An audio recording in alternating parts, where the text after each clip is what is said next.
America का तत्कालीन राष्ट्रपति बिल क्लिंटन उस समय के भारत के तत्कालीन प्रधानमंत्री श्रद्धेय अटल बिहारी वाजपेयी जी को फोन करता है और निर्देश देने के लहजे में कहता है कि भारत अब पाकिस्तान पर सैन्य कार्रवाई तुरंत तत्काल प्रभाव से बंद कर दे, अन्यथा पाकिस्तान कह रहा है कि वह परमाणु बम कभी भी भारत पर छोड़ सकता है।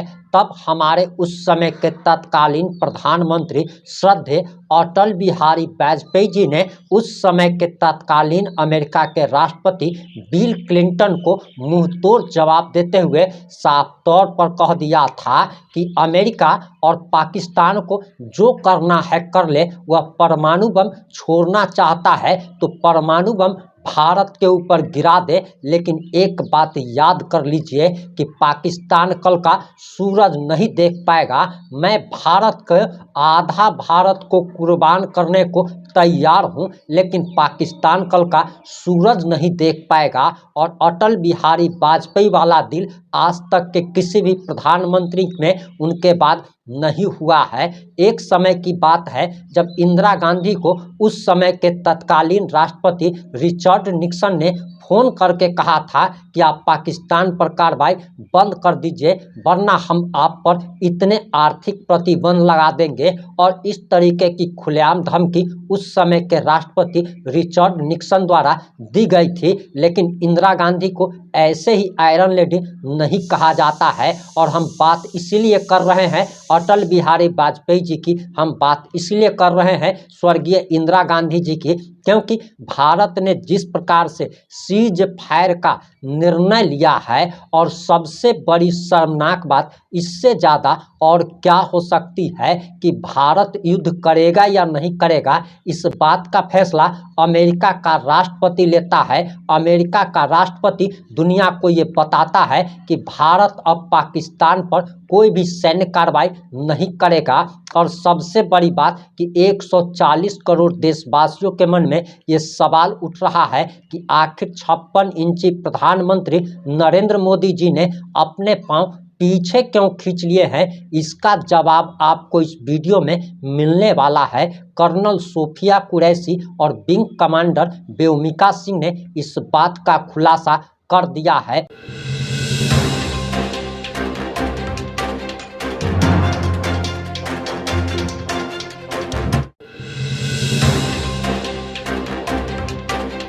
नमस्कार, मैं प्रिंस कुमार सिंह और आप देख रहे हैं पॉजिटिव इंडिया। अगर अभी तक आपने चैनल को सब्सक्राइब नहीं किया है तो खबरों से अपडेट रहने के लिए कृपया चैनल को सब्सक्राइब कर लीजिए। और जो लोग भी ऑलरेडी कर चुके हैं उन तमाम लोग को सही धन्यवाद। अब वापस आते हैं अपनी खबर पर, और सबसे पहले आप तमाम आदरणीय दर्शकों को ये बताते चले कि मैं प्रिंस कुमार सिंह व्यक्तिगत रूप से या फिर हमारा और आपका चैनल पॉजिटिव इंडिया कभी किसी व्यक्ति विशेष का समर्थन नहीं करता, चाहे वो योगी हो या फिर मोदी हो, बल्कि हमारा चैनल और मैं व्यक्तिगत रूप से सिर्फ और सिर्फ विचारधारा का समर्थन करता हूं। और इस विचारधारा पर जो भी व्यक्ति चलेगा हम उस व्यक्ति का समर्थन करेंगे। हमारी विचारधारा है सनातन धर्म की उन्नति के लिए, सनातन धर्म के विकास के लिए। हमारी विचारधारा है राष्ट्रवाद, और राष्ट्रवाद की जो बात करेगा, जो सनातन धर्म की बात करेगा, हम उस व्यक्ति का समर्थन जरूर करेंगे। वहीं आपको बताते चले कि जिस तरीके से भारत ने सीज फायर किया है,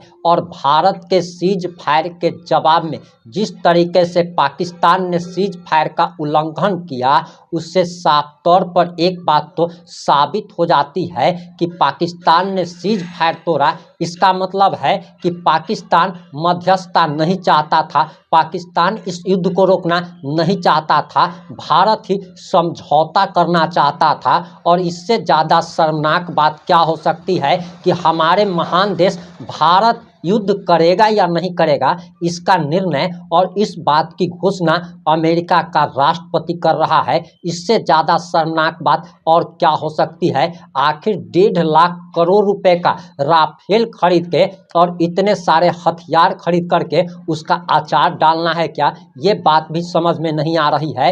एक तो आप देखिए कि पूरा देश एकजुट हो गया था जिस प्रकार से असुद्दीन ओवैसी जैसा व्यक्ति भी हिंदुस्तान जिंदाबाद पाकिस्तान मुर्दाबाद के नारे लगा रहा था, देश का अधिकतर मुसलमान देश के पीएम के साथ खड़ा था, वहीं चंद गद्दार लोग, भले ही नेहा सिंह राठौर, ध्रुव राठी जैसे लोग, रवीश कुमार जैसे लोग विपक्ष में थे, विरोध कर रहे थे, लेकिन पूरे देशवासी एकजुट थे और आदरणीय प्रधानमंत्री नरेंद्र मोदी ने अपना नाम इतिहास के पन्नों में सुनहरे अक्षरों से लिखवाने का मौका गवा दिया है। ये मौका था आदरणीय प्रधानमंत्री जी के पास कि वो पाकिस्तान का समूल नाश कर देते, आतंकवाद को जड़ से खत्म कर सकते थे, पाकिस्तान को भारत में मिलाकर अखंड भारत का निर्माण किया जा सकता था। खैर, ये तो कूटनीतिक बात हो गई, लेकिन अब सबसे बड़ा सवाल जो उठ रहा है कि आखिर भारत को अपने पांव पीछे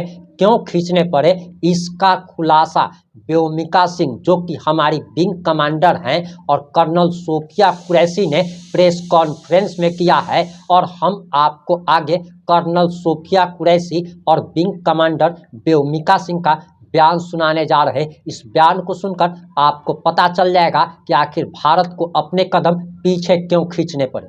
Land and the Indian Navy, Indian Army and the Indian Air Force have been instructed to adhere to this understanding. Since the tragic events at Pahalgam, you are aware that our responses have been measured and very responsible. Details of these have been shared with you over the past few days through our various press briefings. What has also happened is that there is a significant amount of misinformation that is being undertaken from the other side.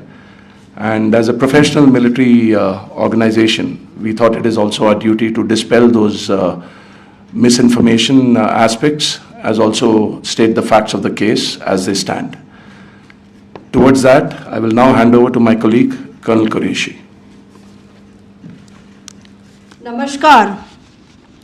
अब मैं आपको पाकिस्तान की miss information campaign के बारे में अवगत कराऊंगी।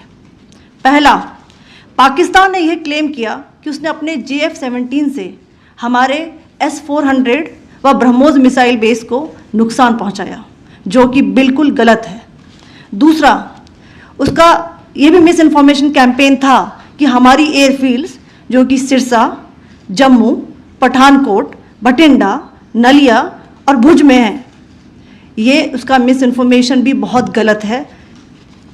तीसरा, पाकिस्तान के मिस इन्फॉर्मेशन कैंपेन के मुताबिक हमारे एम्यूनिशन डम्प्स जो चंडीगढ़ और बियास में हैं उसका डैमेज हुआ, यह भी बिल्कुल गलत है। हमने आपको मॉर्निंग ब्रीफिंग में बताया था विथ फैक्ट्स एंड फिगर के साथ कि ये सारी चीज़ें बिल्कुल सही सलामत हैं।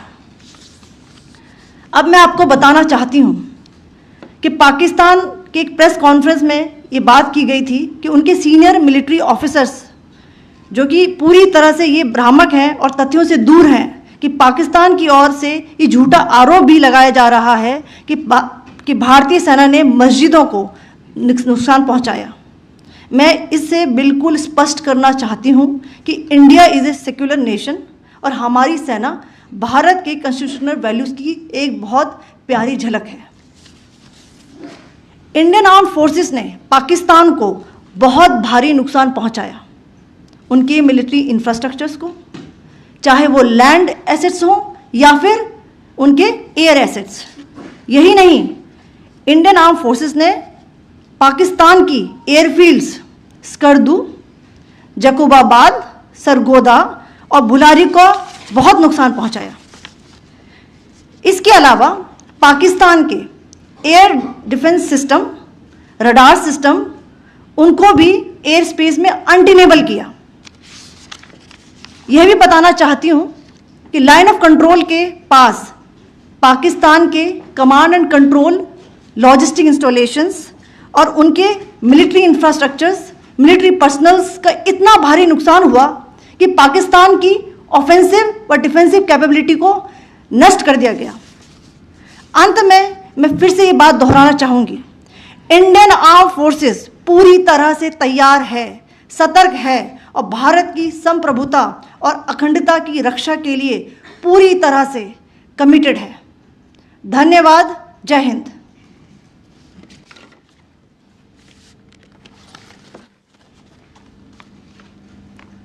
So several attempts were made by Pakistan on spreading a misinformation campaign, as we have seen for the last few days. There were attempts made to say that our S-400 at a northern base was destroyed, which was completely false, and that it was destroyed by a JF-17, it was a false information. Also, that the BrahMos installation was attacked and it was destroyed was false. The destruction of airfields at Srinagar, Jammu, Pathankot, Bhuj, Nalia, etc. was also a false claim. The forward ammunition dump at Chandigarh and Beas are also fit and fine, and we showed you these in the photographs in the morning briefing today. Also, there was a certain different way of miscampaign that the Pakistan conducted by its press conferences, which was conducted in a manner which were completely misleading and devoid of facts. Pakistan has been spreading fabricated allegations that the Indian Armed Forces have targeted mosques. Let us make this very clear here that India is a secular nation and the Indian Armed Forces are a reflection of our constitutional values. We hold every place of worship of all faiths in the highest regard. Our operations have been aimed exclusively at terrorist camps and facilities being used for anti-India activities. No religious sites, I repeat, no religious sites have been targeted by the Indian Armed Forces. Over the past few days, as we have seen, Pakistan has suffered very heavy and unsustainable losses after it has given us an unprovoked attack on our installations. It has suffered losses in both land and air. There has been an extensive damage to the crucial Pakistani air bases like Skardu, Sargodha, Jacobabad and Bholari. In addition, a loss of AD weapon system and radars made the defense of Pakistani airspace untenable. Across the line of control, extensive and precise damage to military infrastructure and command control centers and logistic installations. In addition to that, 2 military personnel had led to complete breakdown of its defensive and offensive capability and also Pakistani morale.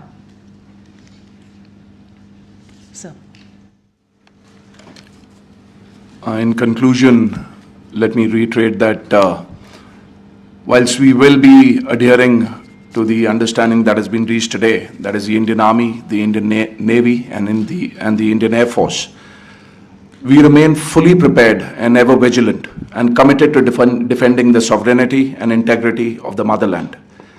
Every misadventure by Pakistan has been met with strength, and every future escalation will invite a decisive response. We remain fully operationally ready to launch whatever operations may be required in defense of the nation. Thank you very much, ladies and gentlemen.